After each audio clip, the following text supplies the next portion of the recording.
Саламатсыздар ма? Арыс қаласының номер 17 колледж студенттері. Мен Сатынбекова Маржан Әбдіқадырқызы сендермен бірге физика сабағында жабық тербелмелі контурдағы энергияның айналуы, жоғарғы жиіліктегі тоқтар, оларды қолдану, электромагниттік өріс және оның кеңістіктегі өзгеруі, электромагниттік өрістің энергиясы мен оның материалдығы тақырыбын қарастырамыз. Бүгінгі сабақта жабық тербелмелі контур туралы мағлұмат аламыз. Тербелмелі контурда энергияның айналу процестерімен және период шамасының контурдағы индуктивтік пен сыйымдылық шамасына тәуелділігін анықтайтын формуласымен танысамыз. Радиобайланыс немесе дыбысты ұзақ қашықтыққа жіберу радиобайланыс антеннасынан шығатын электромагниттік толқындар арқылы жүзеге асады. Электромагниттік толқындардың көзі ретінде үдемелі қозғалысқа түсетін зарядталған бөлшектер болады. Сондықтан антеннадан электромагниттік толқындар пайда болу үшін еркін электрондардың тербелісін тудыру қажет. Мұндай тербелістер электромагниттік деп аталады.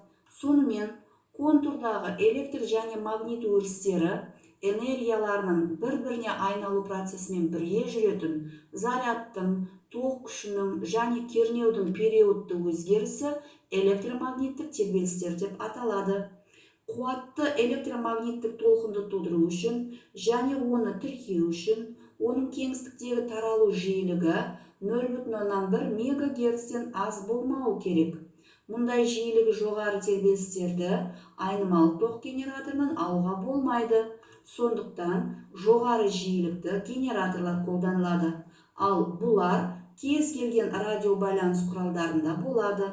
Генератордың негізгі бөлігі ол тербелмелі контур. Сонымен тербелмелі контур дегеніміз сыйымдылығы S конденсатор мен индуктивтілігі L катушкадан тұратын электр тізбегін айтамыз. Егер мұндай жүйеден актив кедергіні алып тастасақ, онда бұл контур нақты немесе идеал, кейде жабық контур деп атайды, немесе Томсон контур деп аталады. Томсонның нақты контуры деп актив кедергісі жоқ тербелмелі контурды айтады. Нақты тербелмелі контурда еркі тербелістер өшеді. Мұнда энергия шығыны толықтыру қажет. Тербелмелі контур катушка және конденсатордан тұрады. Катушка және конденсаторды кілт арқылы тоқ көзіне қосамыз. Конденсаторды тоқ көзіне қосқанда конденсатор зарядталады. Егер зарядталған конденсаторды катушкамен жалғасақ, катушка арқылы электрондар конденсатордың теріс зарядталған пластинасынан бастап оң зарядталған пластинаға қарай жылжиды. Электрондар орын ауыстырып, конденсатордың пластиналарындағы кернеу шамасы 0-ге тең болады. Пластинадағы кернеу 0 болған кезде катушка бойындағы индуктивті ток, яғни магнит өрісінің энергиясы максимал болады. Негізінде логикаға сүйенсек, кернеуі 0-ге тең болғанда ток болмауы керек. Ал шын мәнінде тізбек бойындағы ток өздік индукция құбылысы нәтижесінде пайда болады. Өздік индукциясының электр қозғаушы күші электронды қозғалтады. Электрондар орында тесіктер қалады, ал олар басқа электрондарды өзіне тарта бастайды. Осылай конденсатордың минус полюсі оң зарядталады, ал плюс пластинасы теріс зарядтала бастайды. Сосын теріс пластинадан оң пластинаға қарай электр тоғы қайта ағады. Жоғарыда айтылғандар қайталанады. Ал конденсатордың пластиналары екінші реттен оңы теріс зарядталып, ал терісі оң зарядталса, онда тербелмелі контурда бір толық тербеліс жасалды делінеді. Міне осылай контурда электромагниттік тербелістер жүреді.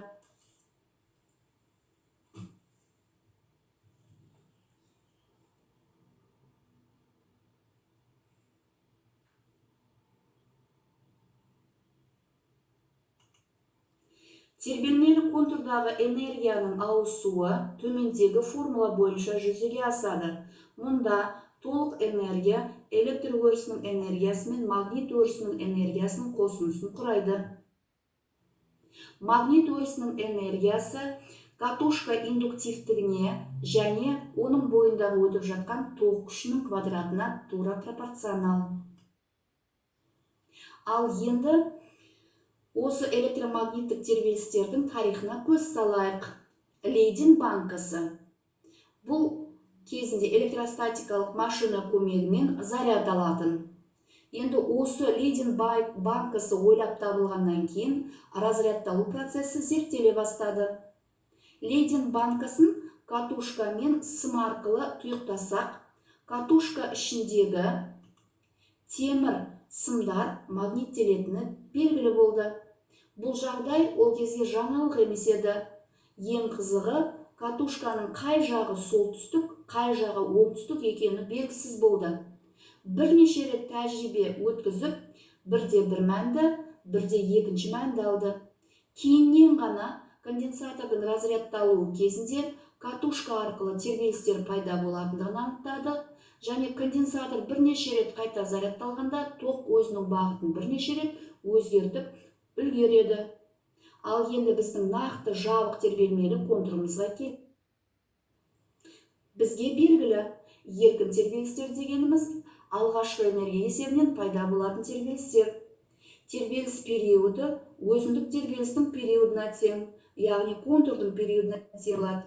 Период шамасы контур периодына тәуелділігін 1850 жылы Уильям Томсон анықтаған болатын.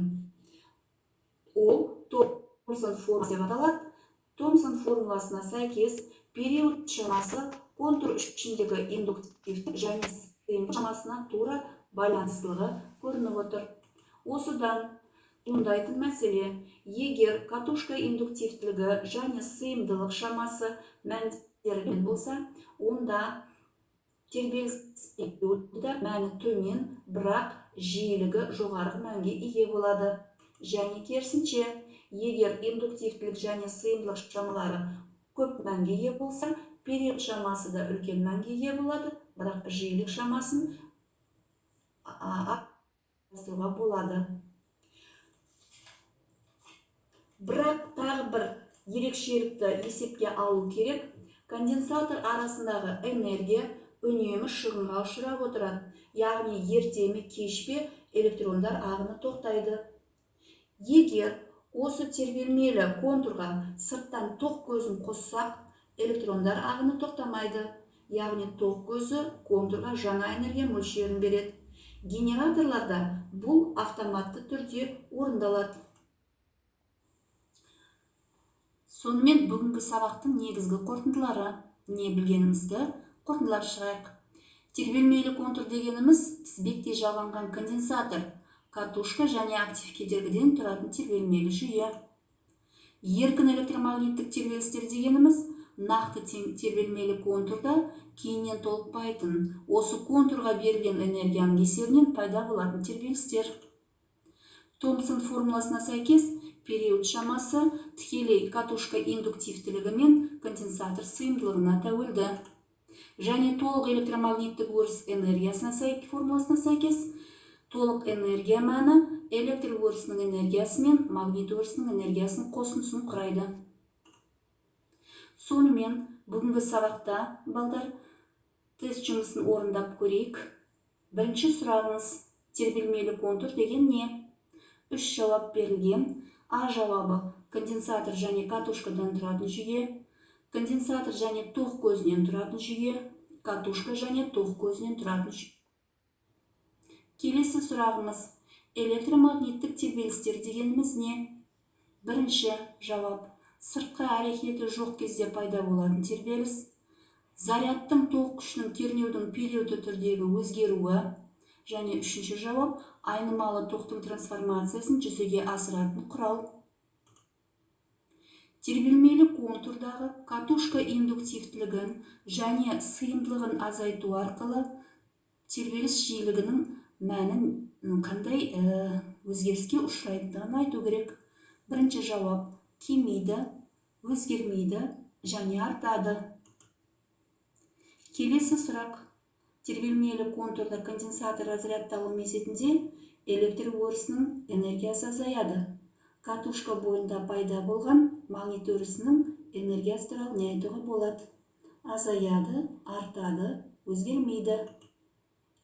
Жоғары жиілікті генераторлардың негізгі бөлігі: катушка, математикалық маятник, тербелмелі контур. Сонымен балдар үйге тапсырма. Физика оқулығы бойынша параграф 1-3, 1-4, 1-7, 1-8 және сұрақтарға жауап береміз. Бірінші, тербелмелі контур деген не? Идеал тербелмелі контур деп нені айтамыз? Электромагниттік тербелістерге анықтама береміз. Тербелмелі контурдағы толық энергия неге тең екендігін анықтаймыз.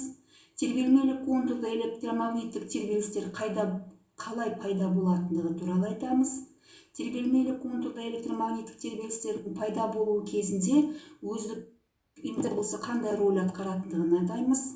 Кедергісі нөлге тең емес кезде нақты тербелмелі контурдағы электромагниттік тербелістер неге өшетіндігін айтамыз. Сонымен балдар, бүгінгі сабағымыз аяқталды. Сау болыңыздар.